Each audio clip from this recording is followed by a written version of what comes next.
Hello and welcome, the good people of the plain earth. It's Nee B here again with another bubbling bonbon, a flat earth tragedy. So please relax and get comfortable. Turn those lights down and that sound up, because this upload does get a little bit dark. Now, what do we know about the man Charles Kenneth Johnson, the president of the Flat Earth Research, or the International Flat Earth Research Society? Now, he was born on the 24th of July 1924 and was only 8 years old, living in Texas at the time when he first became committed to flat earthism. 8 years old. Now, how many 8-year-olds out there think that the earth's flat? But I certainly bet they think it's a ball. Now, he recounted spinning a globe in class and listening incredulously to his teacher talking about so-called gravity and curves, and then looking out of the window at a lake where he would obviously observed no curvature whatsoever. Every ball, folks, curves downward and away from any point on it.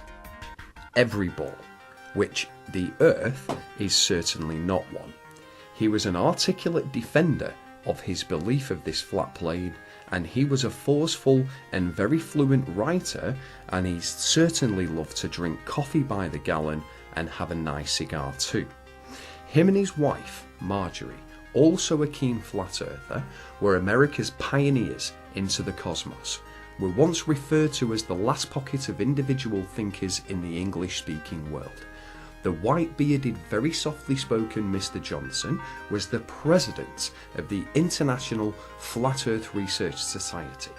They ran the IFAs from their home in California and published quarterly the Flat Earth News, which was a 4-page tabloid full of flat earth truths and proofs, amongst other information, as they were very keen animal lovers as well.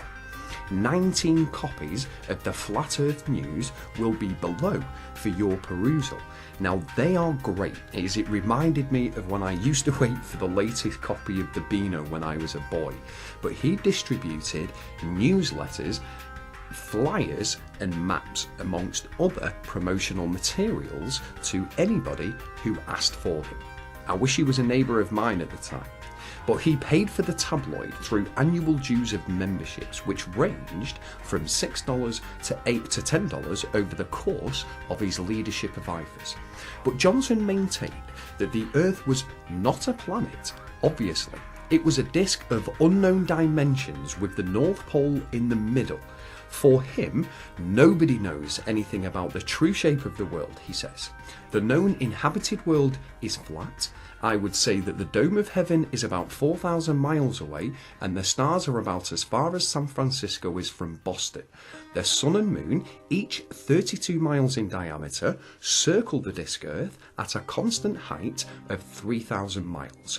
So-called sunsets, which he loved to watch from his porch as he smoked away a nice cigar, were optical illusions, all due to perspective. They should be known as sunup and sundown. The moon shines by its own light. It is not eclipsed by the Earth. Rather, lunar eclipses are caused by an unseen dark body, occasionally passing in front of the moon. And the 1969 televised moon landing was really filmed in Arizona with a script by the science fiction writer Arthur C. Clarke, and maybe the 2001 A Space Odyssey director Stanley Kubrick. Art Clarke even invented the satellite too, folks. Please just check that out for yourself.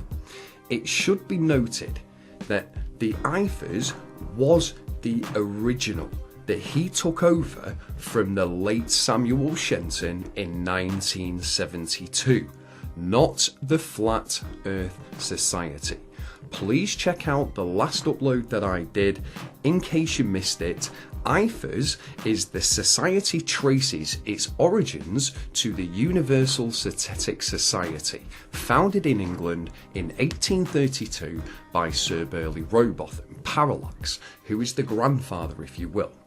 Now, Charles and his Australian wife, Marjorie, who would easily get offended when some people referred to her as living or coming from down under. Down under what? She would reply, getting into heated arguments with certain people. Now, they performed their own experiments to prove the flat earth for themselves. As we mentioned, self-observation is key.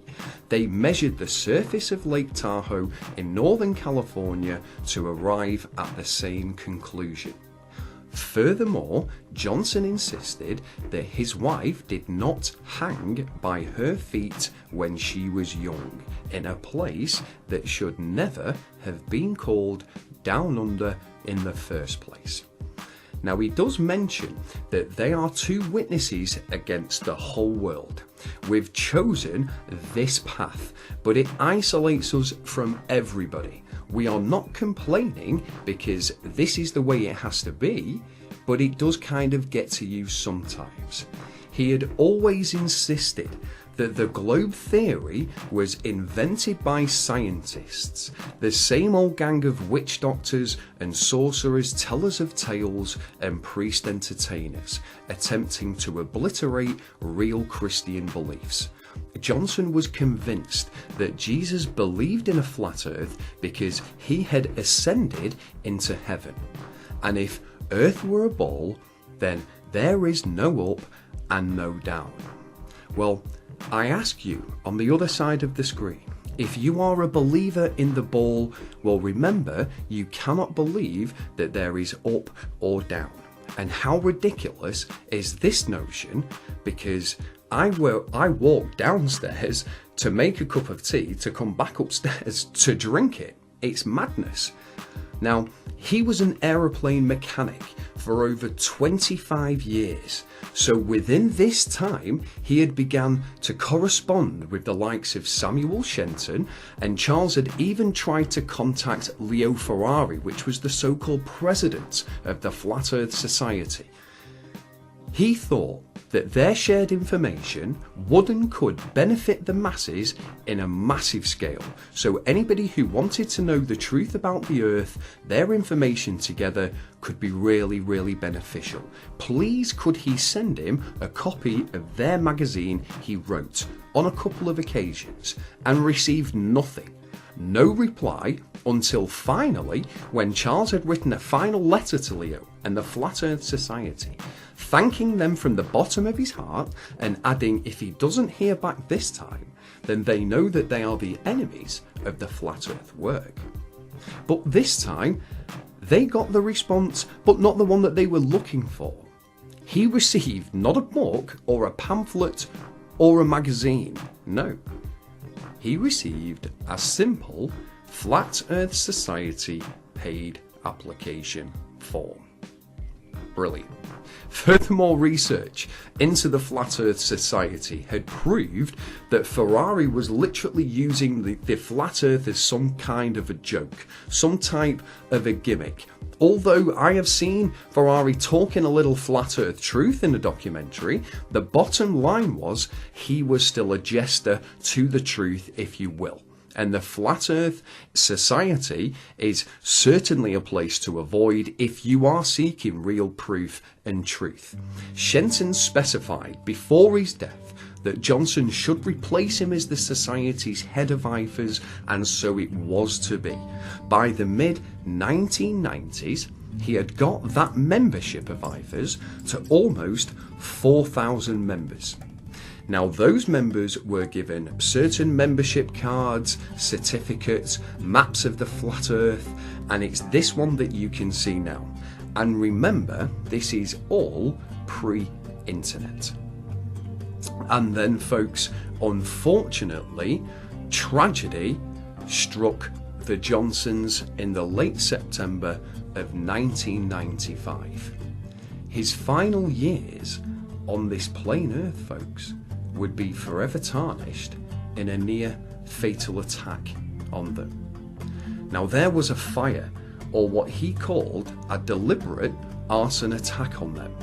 Their entire home, all their possessions, all the flat earth information that had been collected and gathered throughout the many years, all of those maps, the very important membership list, all of the Shenton material which he has gone, all burnt to a crisp. But by who and why, you're probably asking? Well, folks, according to Charles, it had been deliberately started, burnt down by a NASA agent or a rogue agent who had been seen snooping around their property days earlier. Now, please remember this, folks. This is at the time when the internet was really just up and coming. 1993 was when the White House went online for the first time, and www was created in 1994. Now, they have known all about the flat earth from the beginning of time, but I'm talking about at the very top level. Now, what you might not know is William Carpenter had sent hundreds of copies of his book, 100 Proofs the Earth is Not a Globe, to many politicians and members of serious society and establishments. Now, I quote, 100 proofs the Earth is not a globe was duly received and was deposited in the Library of Congress. Now, they have known all about this since the early 1900s on record, that information. So if that information from Charles that had been collected through many years, all that proof material from all over the plain Earth, if that type of an information pack were to ever reach that www stage, well, it would be clearly seen by the masses, and the 4,000 members now become 40,000 members, which then become 400,000 members, the snowball effect in a way. And remember, like the flat earth has done over the last few years, hence me talking about it with you after 4 years of my research, the flat earth is so very real, folks, and the control to stop it. Their lifetime collections, which proved 100% conclusively the globular lie, well, this could not be allowed to happen. Could it? And they will be going out in not such a blaze of glory. The same way that a NASA astronaut, Gus Grissom, unfortunately did when he publicly stated, how are we going to get to the moon if we can't talk between 2 or 3 buildings? Big mistake. But the most sad and tragic fact, folks, about this particular story was Marjorie was still in the house when the house was on fire. He had managed to rescue her, who was by then wheelchair bound and needed oxygen to breathe, but no way was that going to stop him. He had scrambled back into the blaze to get the love of his life before she had burnt to death in the fire. What a hero of a man. But sadly, folks, Marjorie never really recovered from the fire and died the following year, leaving poor Charles alone. And life did not get better for him either. It had gotten even worse, if that was possible. After the fire and the funeral of Marjorie, he had moved into a so-called caravan, a trailer, that was next to what was the ruin of his old home, trying to settle down once again to live out his final days in a so-called peace by the sea. But no, the local authority officials had arrived to evict him, because the caravan, the trailer he was living in, did not match or have the required wooden foundations for their satisfactory requirements. How bad is that? An old man that was coping with the loss of his entire life, being evicted and being forced to move in with his brother, his only last survivor that was left on this plane, living on the outskirts of Lancaster, California, to once again begin to rebuild the society from scratch, trying to restore the world to sanity. He passed away himself in the March of 2001, still very active until the end, and a man that was never defeated, only beaten by the inevitable that we all must face one day. Would you call him a hero? If only more people knew the man's full life story and the struggle that he went through, how the flat earth is not a conspiracy or a CIA psyop or something to be ridiculed. It is something to be studied and scientifically taught, as it is the truth. If I could only say one paragraph, one quote to Mr. Johnson, it would have been this: give me a fish and I eat for a day. Teach me to fish and I eat for a lifetime. Thank you for your lifetime of truth and wisdom. It has and will not be forgotten. Thank you for joining me on this upload. The PDFs of all their newsletters will be below as promised, and also a few little other bits that you may find to your liking, or maybe not. And also, if you're new to the sub, why don't you click it for me? Good luck and peace to you on the plane. Until the next time, this was Nee B. Keep flat.